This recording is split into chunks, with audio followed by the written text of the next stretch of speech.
ایک ایسا ڈرامہ جو دیکھنے کے بعد آپ کے اندر ڈر بٹھا دے، ایسی رات جو ایک نارمل ڈنر انویٹیشن سے سٹارٹ ہوتی ہے لیکن اس کے بعد زندگی ہمیشہ کے لیے بدل جاتی ہے، اور ایک ایسا ڈرامہ جہاں سوال صرف یہ نہیں تھا کہ کیا ہوا ہے بلکہ اصل سوال تو یہ تھا کہ اصل مجرم کون تھا۔ آج کی ویڈیو میں ہم بات کریں گے پاکستان کے ایک powerful crime thriller drama case number 9 کی۔ گائز، یہ ایک ریپ کیس نہیں ہے بلکہ ایک ایسی کہانی ہے جہاں پاورفل انفلوئنس، ڈر اور سچ کے درمیان ایک لمبی جنگ چلتی ہے۔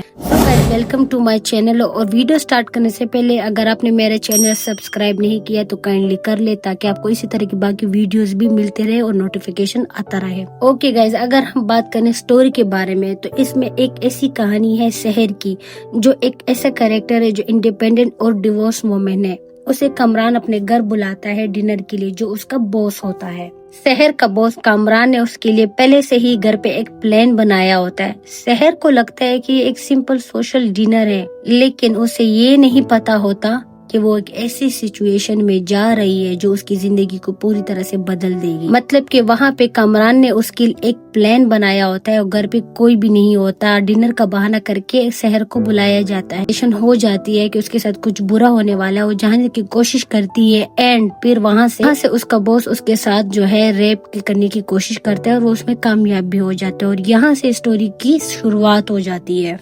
اوکے گائز، اگر آپ نے ابھی تک یہ ڈرامہ دیکھنے کے بعد اس کو ایک سمپل کرائم سٹوری سمجھ رہے ہیں تو یہ غلط ہوگا، کیونکہ اس ڈرامے میں اصل سوال تو یہ نہیں کہ کیا ہوا ہے، اصل سوال یہ ہے کہ ایسا کیوں ہوتا ہے، اور میرا سوال اسی ڈرامے میں یہی ہے۔ ڈرامے کے بارے میں بولنے سے پہلے اگر میں یہ کہنا چاہوں گی، اگر آپ نے ابھی تک یہ ڈرامہ نہیں دیکھا اور آپ کو نہیں پتا کہ آپ کو یہ دیکھنا چاہیے کہ نہیں، تو میں آپ کو یہ کہوں گی کہ ہاں، آپ نے یہ ڈرامہ دیکھنا چاہیے۔ کیوں دیکھنا چاہیے آگے میں آپ کو بتاؤں گی کہ آپ کو یہ ڈرامہ کیوں دیکھنا چاہیے، لیکن اگر میں دیکھوں تو سٹوری سب کچھ ایک نیو کریکٹر کے ساتھ، اگر سبا کو دیکھا جائے تو اس نے بہت اچھا کام کیا ہے، بہت اچھی ایکٹنگ کی ہے۔ اس کے علاوہ جتنے باقی کریکٹرز ہیں انہوں نے بھی بہت اچھا کام کیا ہے، تو مجھے لگتا ہے اوور آل سٹوری بہت اچھی ہے، ایک نیو کنسپٹ کے ساتھ ہے، تو جو کہ آپ کو یہ دیکھنا چاہیے۔ اس کی ریٹنگ میں کہوں گی شاید 8/10۔ اوکے گائز، ہم اگر اس ڈرامے کے بارے میں بات کریں تو اس میں ایک کلیئرلی ایک وکٹم ہے اور ایک مجرم ہے،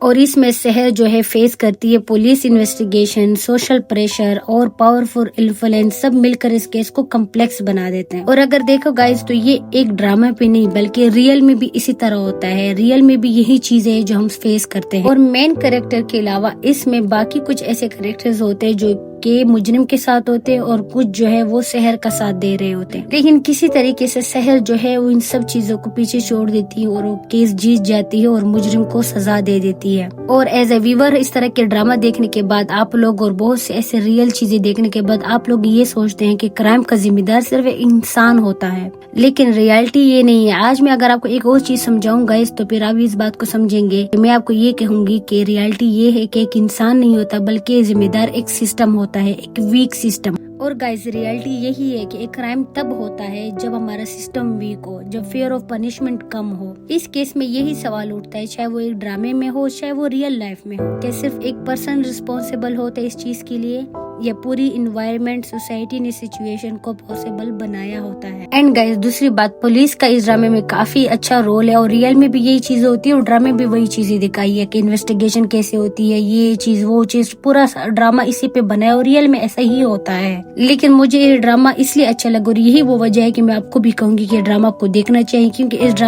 ہر ڈرامے میں ہر اینگل میں دو چیزیں دکھائی ہیں، بری اور اچھی۔ جیسے کہ اب پولیس کو ہی دیکھ لو، پولیس کا ایک اینگل دکھایا ہے جو کہ وکٹم کے ساتھ ہے، جو اس کا ساتھ دے رہا ہے، جو اس کو جیت دلوا دیتا ہے۔ دوسری طرف وہی پولیس، کچھ ان میں سے ایسے لوگ ہوتے ہیں جو کرمنل ہے اس کا ساتھ دے رہے ہوتے ہیں، کیونکہ وہ پاورفل ہوتا ہے، اس کے پاس پیسہ ہوتا ہے، اس کا نام ہوتا ہے۔ تو دونوں طرح سے ہمیں دکھایا گیا ہے کہ کس طرح سے سوسائٹی یا کس طرح سے ہمارا یہ سسٹم ورک کرتا ہے۔ اور گائز، اس ڈرامے میں مجھے ایک اور پوائنٹ یہ اچھا لگا کہ کس طرح ایک وکٹم کو کیا کرنا چاہیے جب اس کے ساتھ یہ ہوتا ہے۔ جیسے کہ ہمیں پہلے ایپیسوڈ میں دکھایا گیا ہے کہ کیسے جو ہے وکٹم جب یہ ہوتا ہے اس کے ساتھ، تو اس کو شاور نہیں لینا چاہیے بلکہ سب سے پہلے میڈیکل ٹیسٹ کرانا چاہیے۔ تو اس طرح کی انفارمیٹو، اور اس طرح اور بھی کافی پوائنٹس، کافی جگہوں پہ جو ہے نا ایپیسوڈ میں ہمیں انفارمیٹو چیزیں بتائی گئی ہے ڈرامے کے تھرو۔ تو مجھے لگتا ہے کہ شاید یہی وہ ڈرامہ ہے جس کو دیکھنا چاہیے ہر ایک بندے کو، ہر ایک پرسن۔